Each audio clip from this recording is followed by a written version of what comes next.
Hey everybody, this is Dr. Paul Firnhaber, and this is another Wednesday 10 Minutes of Truth.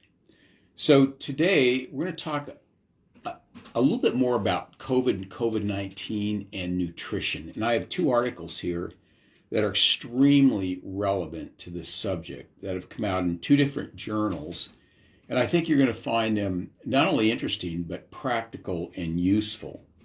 The first article is from the journal Nutrients, August 2022, and the name of this article is Magnesium to Calcium Ratio and Mortality from COVID-19. Now I'm just going to read you a couple of things from this article. The objective of this study was to evaluate the association of serum magnesium to calcium ratio with mortality from severe COVID-19. Now, if you look at the normal human body, the ratio of calcium to magnesium should be about 6.67 to 1. So this article used serum magnesium, which probably is not the most accurate way to look at magnesium levels in the body. Whole blood magnesium is more accurate. I'm not going to get into that discussion right now, but we're going to use what they used in this article. So I want to read a couple of things to you, and then we're going to talk a little bit.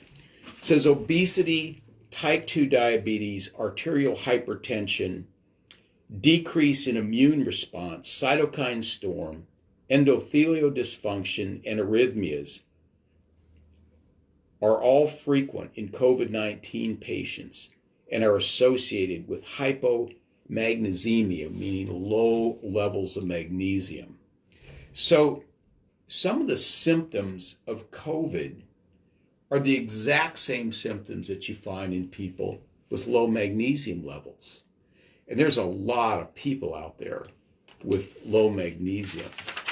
Well, what this study did is they wanted to look at the calcium to magnesium ratio in people that died from COVID and people that recovered. And one of the things they found out is that men and women who died had higher calcium levels. Men and women who recovered had higher serum magnesium levels. In fact, it says in this article, in the treatment for COVID-19, restoring a magnesium-calcium balance is mandatory.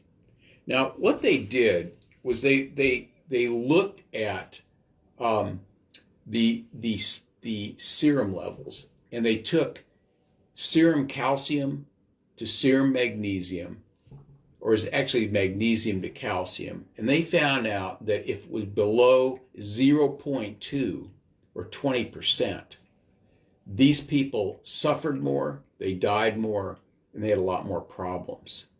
So just evaluating somebody in the hospital for magnesium levels could have been a powerful agent of keeping people from dying.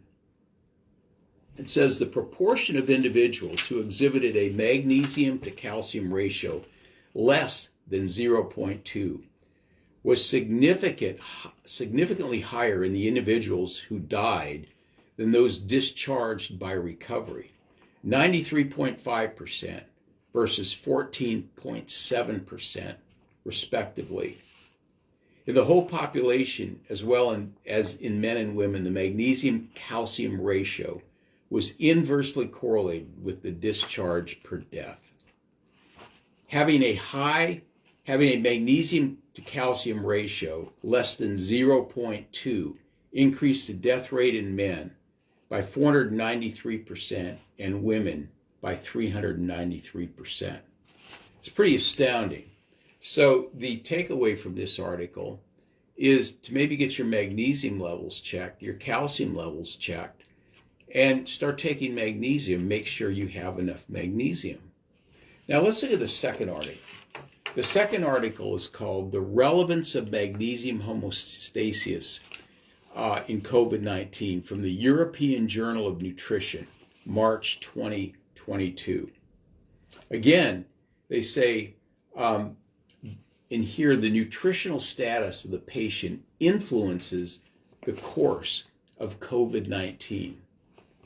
There are striking similarities between COVID-19 risk factors and conditions linked to magnesium deficit in human beings, such as age, diabetes, obesity, high blood pressure, arrhythmias, thrombosis, and cardiovascular disease.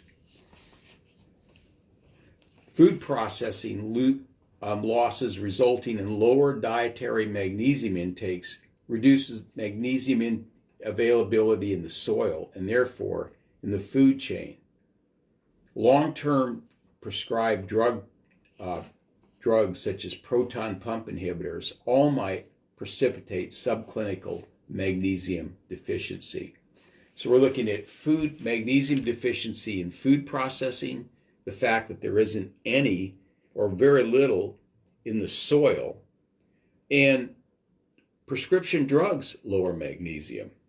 So it says magnesium deficits may exacerbate the inflammatory response introduced by SARS-CoV-2, maintaining and propagating the so-called cytokine reaction that leads to acute respiratory distress syndrome, accentuates endothelial dysfunction and coagulopathy, and promotes multiple organ failure.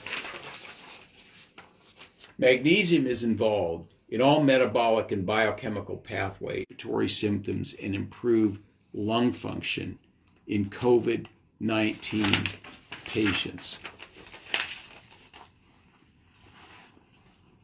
Magnesium deficit contributes to the long COVID-19 syndrome by increasing muscular-related symptoms, pulmonary distress, neurologic and behavioral disorders, some arrhythmias, and hypercoagulation disorders.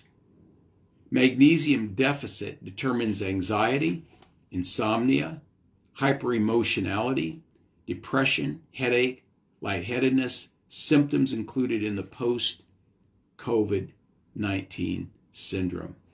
So the moral of that story is that magnesium affects your immune system. It affects your health in many, many ways.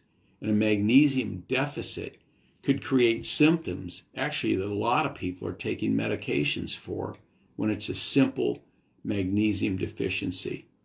So a while ago, one of my patients asked me, what are some of the things that I can do to prevent getting COVID?